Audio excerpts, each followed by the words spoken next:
गंजाम जिले में दिनक दिन चोरा मद बिक्री वृद्धि पाउथिबा बेले सरकारी मद दुकान में बिक्री होउची नकली मद। असली बोतल भितर बिक्री होउची नकली मद। गोटे कंपानीर बोतल उपरे लागिछि अन्य कंपानीर ठिपी।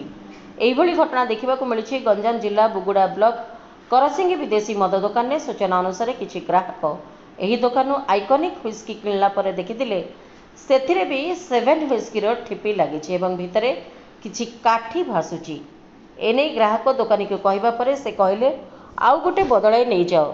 यही खबर शुणी किछि लोक सेठारे रुंड होई अबकारी विभाग को खबर देथिले। खबर पाई बुगुड़ा पुलिस, बुगुड़ा अबकारी विभाग और भंजनगर अबकारी थाना इन्स्पेक्टर डंबरुधर हरिजन सेठारे पहुंची तदंत करने सहित सीसीटीवी और दुकान जांच कर परीक्षा किछि सैंपल संग्रह करिसेंती। एपरिक दुकान रेट चार्ट और लाइसेंस नथिबा बेले प्रिंट रेट ठारू अधिक रेट रे मद बिक्री होतिबा अभियोग कले। ग्राहकों को खराब व्यवहार देखाउतिले। एही अभियोग पाई अबकारी विभाग संपृक्त दुकानी को तागिद करने सह आगामी दिन में एही भली अभियोग आसिले दृढ़ कार्यानुष्ठान नेवा सह मद दुकान को सील कर दिया जिवो बोली कहिसेंती।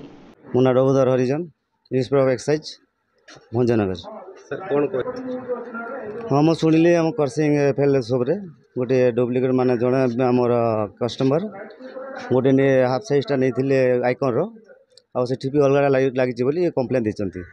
तो खबर पाइला मात्र मुझे आसिली आटा को भेरीफाए कली।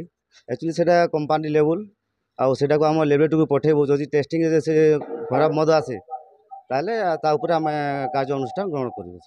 हाँ आमर प्राय आमर सब भुगुड़ा नहीं कि पूरा आमर भंजनगर पर्यटन नहीं कि आम जो एरिया जगन्नाथ प्रसाद एरिया रे तो चोरा मद होची आम कंटिन्यू पेट्रोलिंग चली केस ना केस रुजु करा जाउची आउ चेष्टा करूँ जमती चोरा मद व्यवहार माने बेसी न हो आ प्रकार काम जमती न करेंगे। नहीं अलरेडी लगी बारकोड आम से रेड चार्ट गुड़ा लगी बर्तमान से कौन कलर फलर दुकान कर लगे। गंजाम जिला Bhanjanagar Purushottam Mahapatra report prime TV Odisha.